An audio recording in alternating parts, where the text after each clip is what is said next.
This is Renat Zabayla for Innomind.org. Today I'm interviewing Will Kurtz, who created these amazing sculptures that I was just basically amazed. I saw it in pictures when I got the invitation, but when I saw them live, it's like the anatomy is amazing. It's just, you know, it's off the charts in terms of how realistic these sculptures look, but they are made from I believe wire, glue, and newspapers. Basically yesterday's news, as the gallery claims it. I did most of this work in 2 months, and I was making a dog in about 2 days. And my hands... 2 days, that's pretty quick. My hands were just moving at lightning speed, and I wasn't thinking, I'll make one dog, I'd make another dog. So what inspired you to do this, and why did you frame it another... how do you call it? Another shit show. Another shit show. Well, it's kind of like I had a lot of different names about dogs, like heavy petting and things. I didn't want anything too clever, and it's kind of like making fun of it a little bit, you know. And they're kind of made out of newspaper and disposable, so it's kind of like made out of shit. And then there's dog shit when you think of that. So right. There's quite a few instances where it's spread around. And why sculptures? Why not paintings? Do you actually paint? I paint also, but I don't know. I just have this affinity for sculptures. I can see things three-dimensionally. I like seeing things all the way around, and I like things based off of realism. And sculpture has that sense of realism. Tell me about this particular piece. What is this? What inspired you? And who's the person?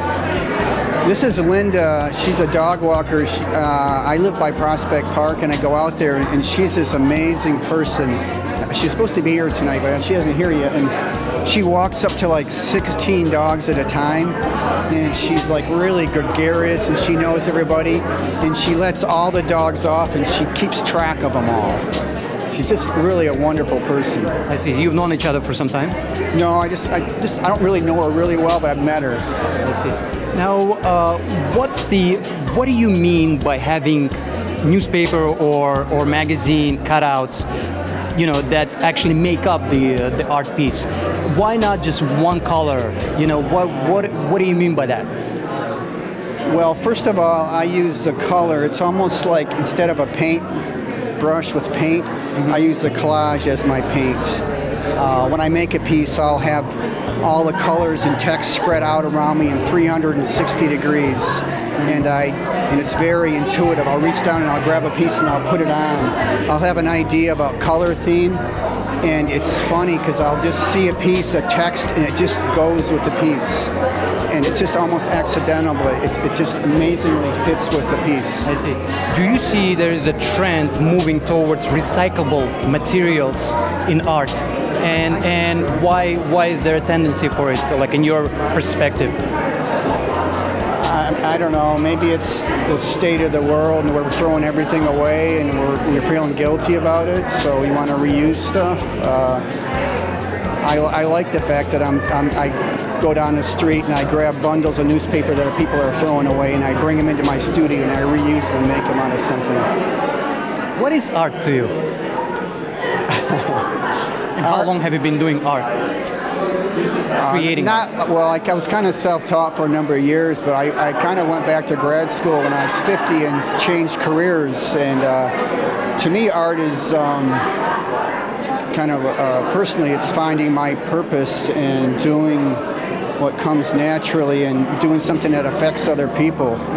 I think the world needs beauty more than ever, and I feel kind of blessed that I can give that to other people. I see. What is your opinion about artists using assistants to create their pieces, their artworks?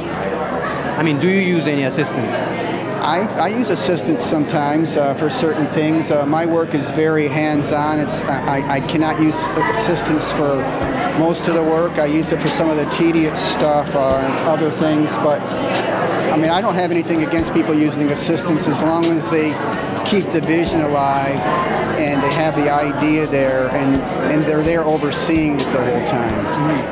I don't like it when it becomes a business and they leave and it becomes all about getting work out and making money. Then I'm against that. I see.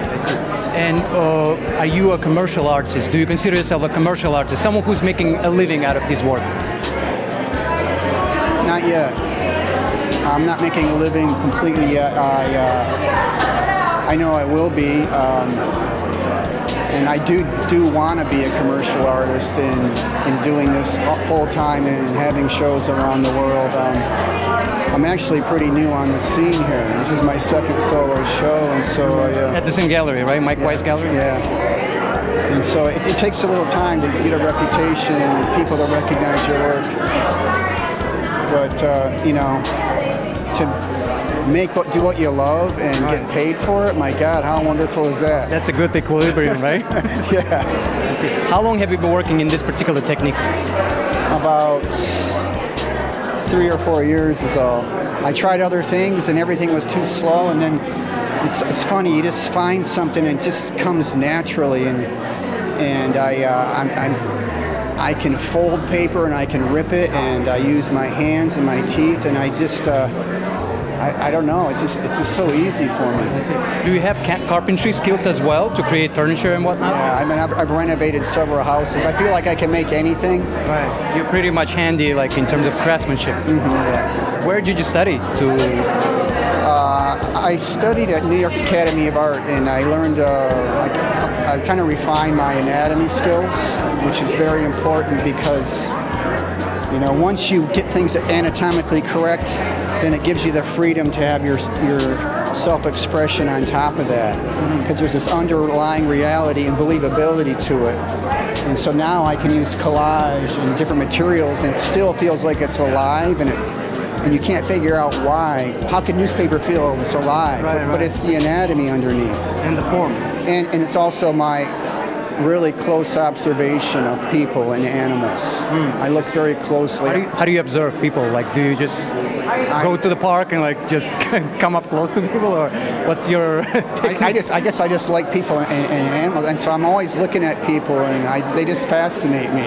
Right. Like, your nose is amazing to me. Quite a few people said that. Okay, I'm next subject for your thing, or for your sculpture. Now, okay, and you originally from? I'm originally from Flint, Michigan. From Michigan. And what's your perspective of the New York art scene in modern times?